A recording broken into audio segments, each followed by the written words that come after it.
Hi guys, this is Bert from Inside Outline and welcome back to another Cricut video. In today's video, I will be showing you how to make these simple cake toppers with your Cricut machine. This is a new series that I'm starting on how to create cake toppers. I will take you from creating simple cake toppers like these all the way up to making shaker cake toppers. So let's jump right in. So as you can see, I have these 3 designs already on my screen and I created all of these designs right here in Cricut Design Space. I'm going to ungroup this one so that you can see the font. So I'll click on this one, ungroup it, go down to image info, and you can see this Apple, whatever font that I use. This font may be a pre-installed font that's already on my MacBook, but you can use any font that mimics this one. For this design right here, for the 30 cake topper, I'm going to right click and click image info, and this is the Amelia font, and I got that from that font from defont.com. For this ring, it was a ring that I found in Cricut Design Space, and what I did was to contour it and basically to create this design the way that I wanted it to. So yeah, all of these designs were made in Cricut Design Space, and again, these are some simple cake toppers. They're very simple and they are 1 layer. So I'm going to show you how to make a happy birthday cake topper with a name. So what I'll do is to click on the text tool and type happy. And then I'm going to go up to my font and I'll just move this over. I'm just going to move all of these pieces over as well. Click on that font and then I'm going to click on system. And so Cricut is loading all the fonts that are within my system. I'll just click on system again.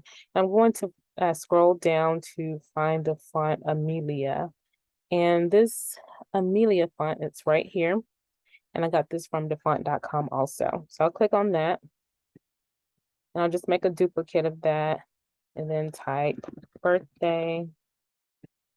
And then make a duplicate, then type Toya. Okay. So this is what my text is going to look like. I'm going to zoom in by clicking on the plus sign right here in the bottom right corner. And all of this text right here is connecting. And what I'll do too is to select all of that text and change the color to yellow. I just find it more easy to see where my text or my letters overlap whenever I change the color to a lighter color. So all of this looks good. So I'm just going to click the well button. For birthday, I need to bring that dot above the I. I need to bring that down. And also, I feel like the T or the rest of these letters should be moved closer so that the T is touching the R a little bit more. And for Toya, I want these last 3 letters to be touching this T. So I'll start with this one first. I'm going to ungroup, select these parts, and it looks like my T is selected too. So what I'll do is click the O, hold down my shift key, select the Y and the A, and just move them over so that they touch the T. Okay, so then I'll select all of those and then click weld. So that's what that looks like.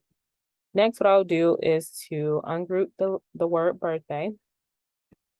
And I'm going to select all of these letters and stop at the T and just use the left arrow key on my keyboard to move those letters over. Now, for this I, when I click the ungroup button, what I'm trying to do is to separate the dot from the bottom part of the I, and that does not seem to be working. Let me show you. Okay, so I'll click the undo button. So what I'm going to do is to make a duplicate of the I, and I am going to weld or slice. So I'm going to add a shape, add a square, make it a little bit smaller, bring it over to cover up that bottom portion, select everything, and then click slice. So I can delete the pieces that I don't need.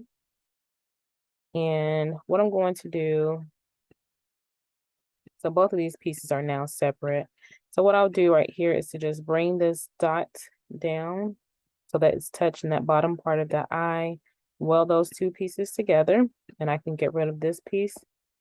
Now I'm going to bring this over and try to put it on top of that I.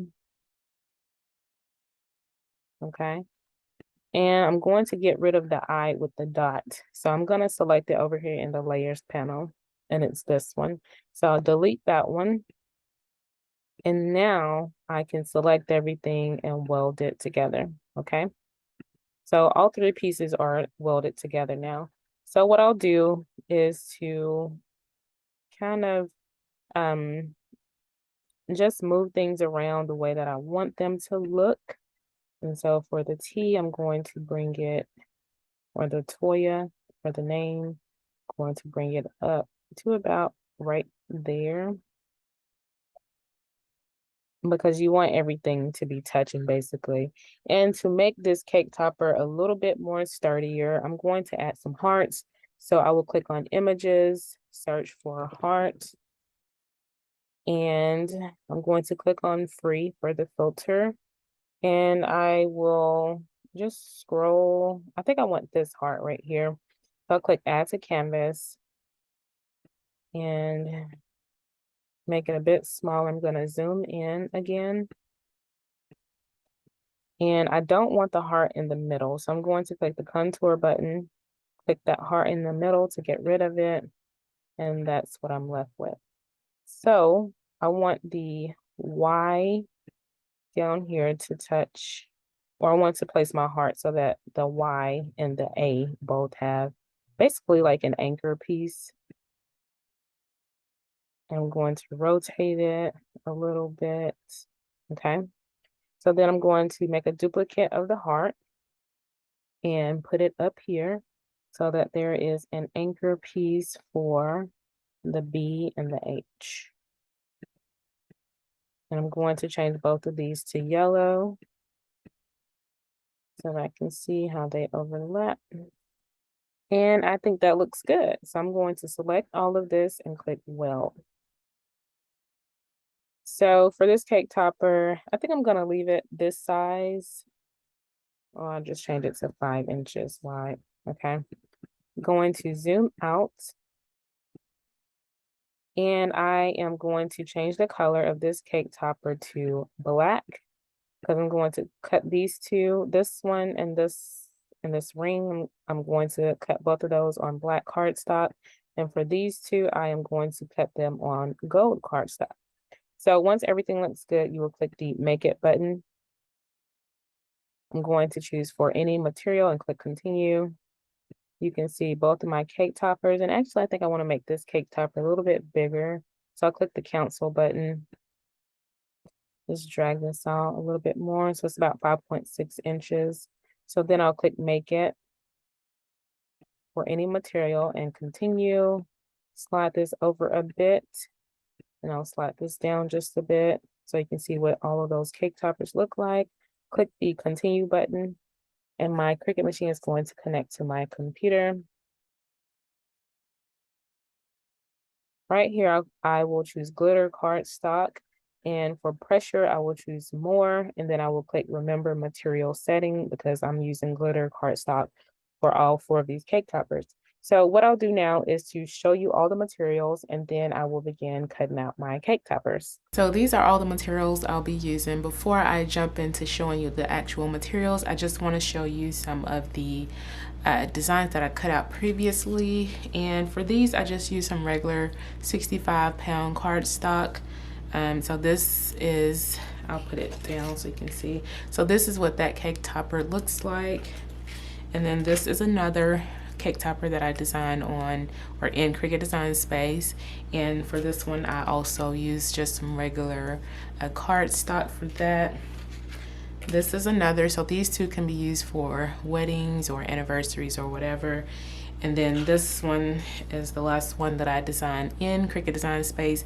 And again, for these, all of these, I used just some regular 65-pound cardstock to make them, but for this tutorial I'm gonna cut them out again, but I'll be using some glitter cardstock. So this is the cardstock that I'll be using for these cake toppers. This is a black sheet, and I also have a gold sheet down below. This black one, I got it from Hobby Lobby, and it's the Paper Studio brand. This a single sheet of cardstock runs about $1.99, but every other week or so they have all of their Paper Studio cardstock for 50% off. And this is the gold one, and as you can see, I've already used it for something else. I also want to show you this paper pad, and I get this from Michael's, and it is the Recollections brand. There are 20 sheets, and you can see the different types or the different colors of glitter cardstock that are in this pack.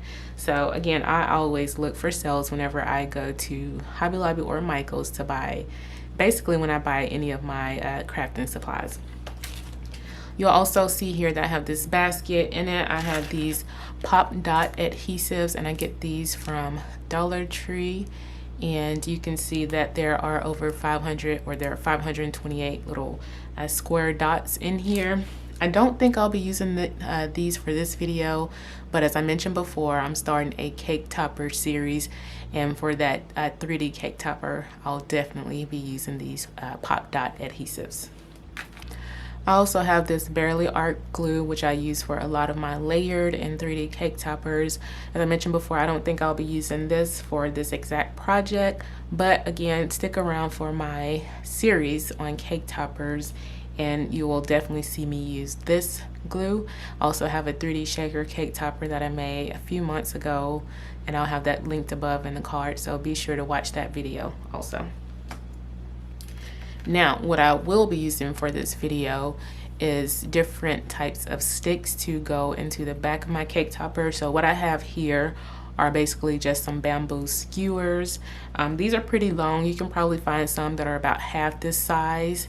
I also have these clear prism-like stirrer sticks that you can use for, you know, mixing drinks and things like that. I typically use these right here for my shaker cake toppers, and I just super glue them to the back of the cake topper. Also have this popsicle stick, and you can use that for your cake topper as well. And or if you want to jazz up your cake toppers, I have these paper straws that you can use to just add some additional flair to your cake toppers. Let's say that you use the bamboo skewer, you can just glue the skewer onto the back of your cake topper first, and then just add this paper straw to the back of that cake topper, and it'll just hide the bamboo skewer. So these are all the supplies, but finally I have my glue gun. I have a Sure Bunder glue gun, and I like this one because it has a pointed tip, or the tip is very small, so that way I can control the amount of hot glue that comes out of it. So what I'm going to do now is to take my glitter cardstock, put it onto my mat, and cut out my cake toppers. Okay, so this is what the final cake toppers look like. As you can see, these are the first two that I cut out, and I used some glitter cardstock for these. The reverse side of all of this cardstock is white, so it's just a glitter on the front side and black or white on the opposite side.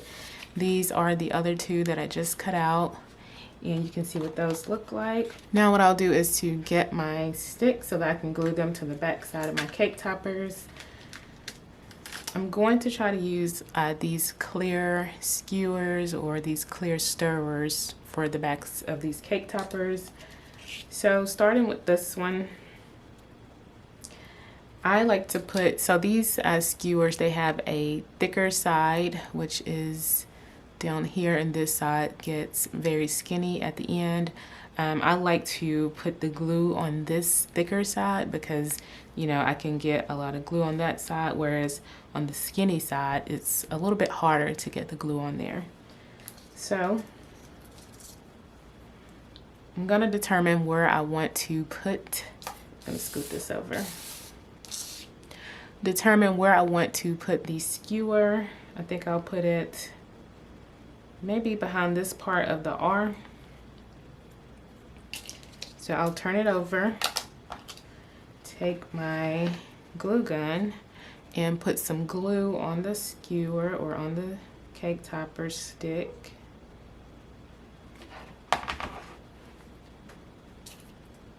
And then press it down on there.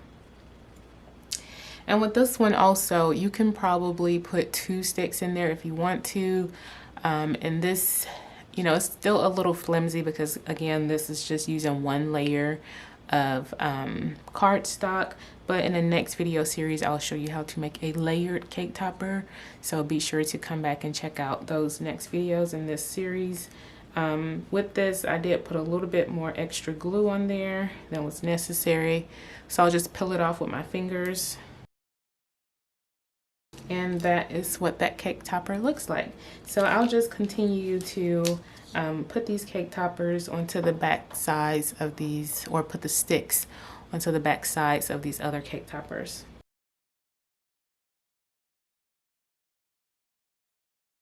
I think this one looks really good, and so far this is my favorite just because of how sturdy it seems to be, and I was able to get the stick in the middle, like the actual middle of the design. So this is the back side and this is the front side, and I think that looks really good.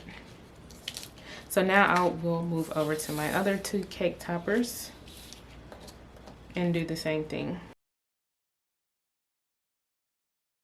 And so this is my last cake topper. I always find it difficult to place the stick on these types of cake toppers because you can either place it in the middle, which I feel is the most sturdy, or you can also place one on each end of the cake topper. So I'm just going to flip this over and try to decide what's the best place, or where's the best place to place the stick. Okay, so this is what that last cake topper looks like.